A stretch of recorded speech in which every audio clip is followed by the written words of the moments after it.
বাংলাদেশের পেরিফেরাল মার্কেটে চাইনিজ ব্র্যান্ডগুলোর দাপট দিন দিন বেড়েই চলেছে এবং আজকে আমার হাতে থাকা এই লিংবাও M5 Pro Max মাউসটি তারই একটি উদাহরণ, কেননা মাউসটি তার প্রাইস অনুযায়ী যা কিছু অফার করছে তা অবশ্যই প্রশংসার দাবিদার।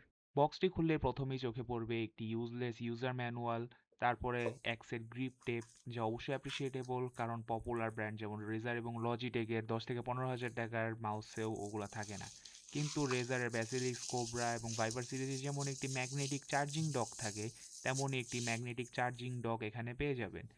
চার্জিং ডকটিকে কানেক্ট করার জন্য একটি টাইপ সি টু টাইপ এ কেবল থাকবে, যা গোল্ড প্লেটেড কিন্তু তেমন ফ্যান্সি কিছু না, খুবই সাধারণ। এখন আসি মাউসটির কথায়। এর লুকস দেখতে খুবই অর্ডিনারি হলেও এর প্রাইস অনুযায়ী এর স্পেকসগুলো কিন্তু খুবই এক্সট্রাঅর্ডিনারি। PAW3395 সেন্সরের সাথে প্যান চিপ 1080 MCU এবং 8000 হার্টজ পোলিং রেটের সাথে মাউসটির সাথে রয়েছে হুয়ানো 100 মিলিয়ন রেটেড সুইচেস।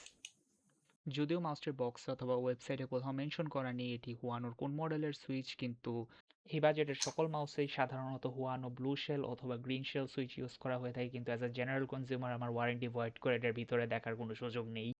মাউসটির নিচে রয়েছে এর মোড সুইচিং বাটন এবং একটি পেয়ারিং বাটন, কিন্তু ডিপিআই বাটন না থাকে আপনাকে ডিপিআই চেঞ্জ করতে হলে মাউসটির মিডল বাটন এবং রাইট বাটন চেপে ধরতে হবে এবং প্রতিবার এই কম্বিনেশনটা করলে এক স্টেজ করে ডিপিআই বাড়বে। 400 মিলি অ্যাম্পেয়ার ব্যাটারি সহ এই মাউসটি আসে এবং চার্জ করার জন্য তো ম্যাগনেটিক চার্জিং ডকটা থাকছেই এবং এই ডকটি তার ডঙ্গল হিসাবে কাজ করে থাকে, এর সাথে এক্সট্রা কোনো ডঙ্গল নেই এবং পাশে থাকা 8 জিবি স্ট্রিপটা চার্জিং ইন্ডিকেটর হিসাবে কাজ করে।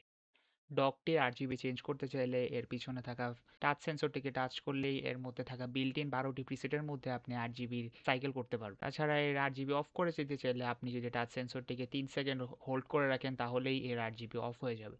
তাছাড়া মাউসটির সাথে থাকছে একটি ডেডিকেটেড কিউএমকে সফটওয়্যার, যার মাধ্যমে আপনি মাউসের ডিপিআই এবং পোলিং রেট সেট করা সহ অ্যাঙ্গেল স্ন্যাপিং, রিপোল কন্ট্রোল, ডিবাউন্স টাইম ইত্যাদি সকল সেটিং সেট করতে পারবেন এবং ডিবাউন্স টাইম 0 মিলিসেকেন্ড সেট করলেও এই মাউসে আমি কোনো ডাবল ক্লিকিং এর ইস্যু ফেস করিনি।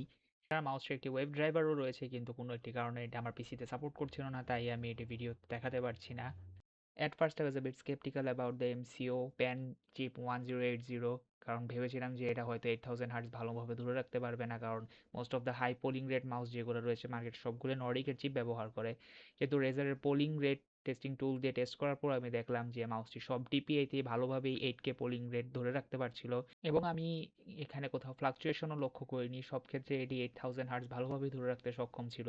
বাই দ্য ওয়ে মাউসটির দাম হচ্ছে 2599 টাকা এবং আমি মাউসটি কিনেছি ইজি গ্যাজেটস থেকে। জাস্ট ফর দ্য রেকর্ড, এটা কোনো অ্যাড ছিল না, কোনো স্পন্সর্ড ভিডিও ছিল না। Thank you for watching.